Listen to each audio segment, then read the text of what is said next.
Thank you, Susan. The H. Roe Bartle Momentum Award is named in honor of our founder, H. Roe Bartle.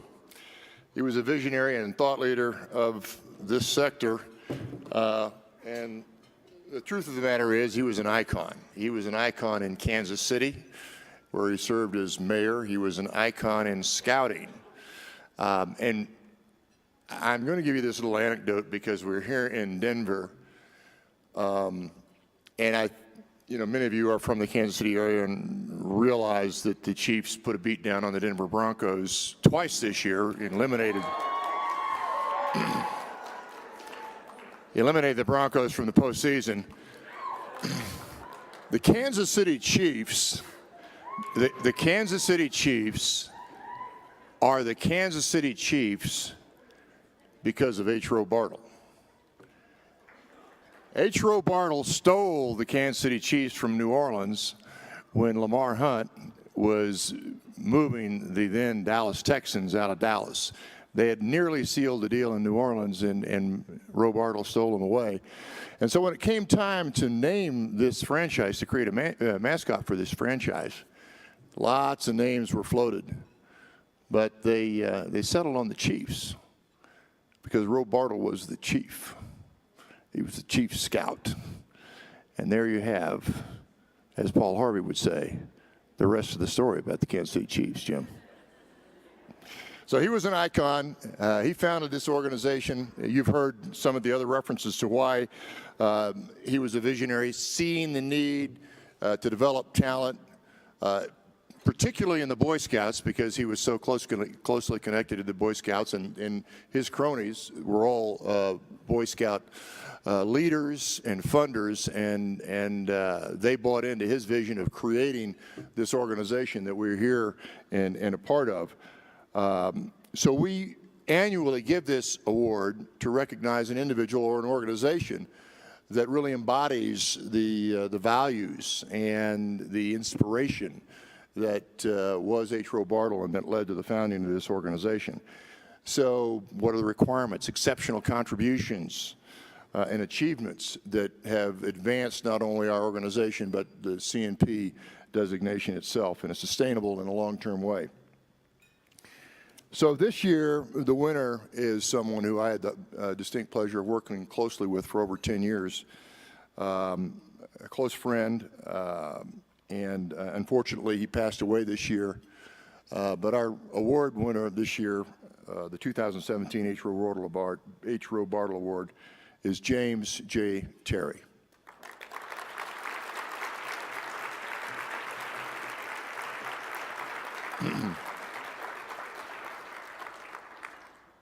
Jim had a distinguished career spanning 43 years in scouting. He retired as the Assistant Chief Scout, Executive, and Chief Financial Officer of Boy Scouts of America. He served on this board for about 10 years, from 2006 until the time of his passing earlier this year. He served and chaired numerous committees and was, in fact, board chair, along with treasurer. In 2004, he was on the Army Host Committee when we hosted the Army in Kansas City. At that time, he was the Scout Executive for the Heart of America Council in Kansas City. And he was also he was the directing chief of the tribe of the Mickasay at that time as well. Other noteworthy accomplishments that Jim effected during his tenure with our organization was securing a $60,000 gift for the Boy Scouts, from the Boy Scouts of America in recognition of our 60th anniversary celebration in 2008. One of the things that is important in our communicating the values of the CNP is an assessment that Jim led while with the Scouts that chronicled the success of CNPs in the scouting organization.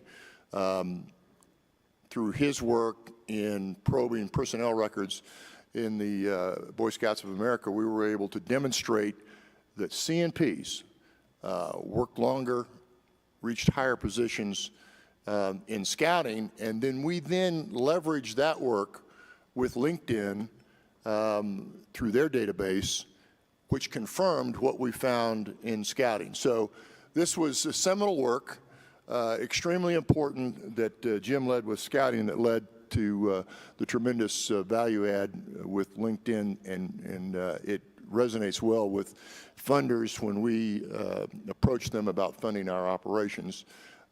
It's an empirical, fact-based evidence of what it means when you get a CNP and go to work for a nonprofit organization. We wanted to take this opportunity to recognize Jim and his lifetime of work with the Boy Scouts, one of our most important partners, and his service to the Boy Scouts of America. And here to accept this award on Jim's behalf is one of his pups. John Cabezi served with Jim in Jacksonville, Florida. He was his director of field operations.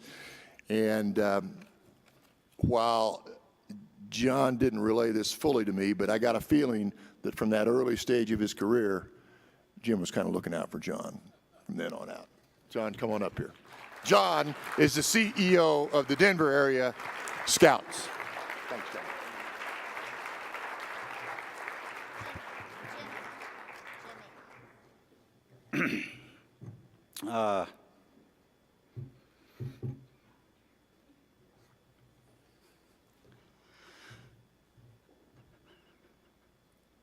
42 years as a professional in a not-for-profit.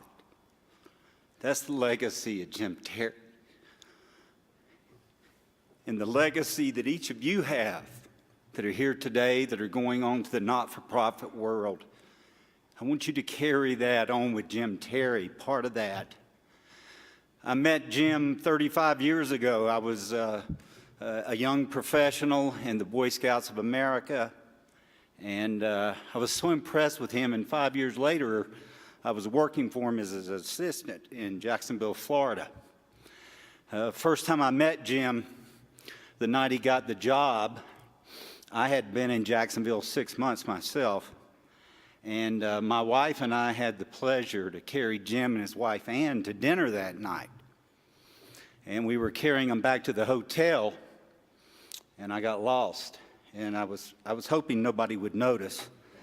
If you ever been to Jacksonville, Florida, we were going around the city on 295, and Ann Terry kind of spoke out because I could see the Jacksonville in my rearview mirror, knowing I'm supposed to be in downtown Jacksonville. And she said, "Well, John, isn't that Jacksonville behind us?" And the first time that, of many times, Jim said, "Damn, Cabeza." And he was a great friend, a great mentor.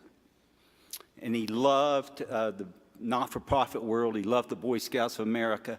But he was very proud of this organization and being a part of the board of the Nonprofit Leadership Alliance. In fact, in June, Jim's 50th anniversary of his marriage to Ann in Dallas, Texas, I was there. And at that time, Jim had ALS and wasn't able to speak.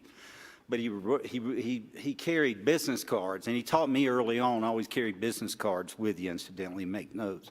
But he kept cards, and he wrote me a note, and he said, NLA meets in Denver in January. I want you to be there with me.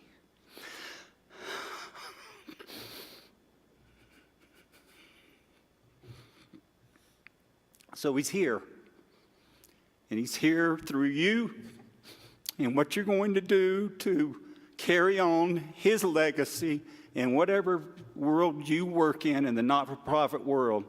But you heard earlier, don't give up. Don't give up. I've been a professional scouter for 40 years. Graduated from college on Sunday, went to work Monday morning. First thing my boss told me was, "Get a haircut, son." So on behalf of Ann Terry, their son James, and their daughter Missy, I accept this award.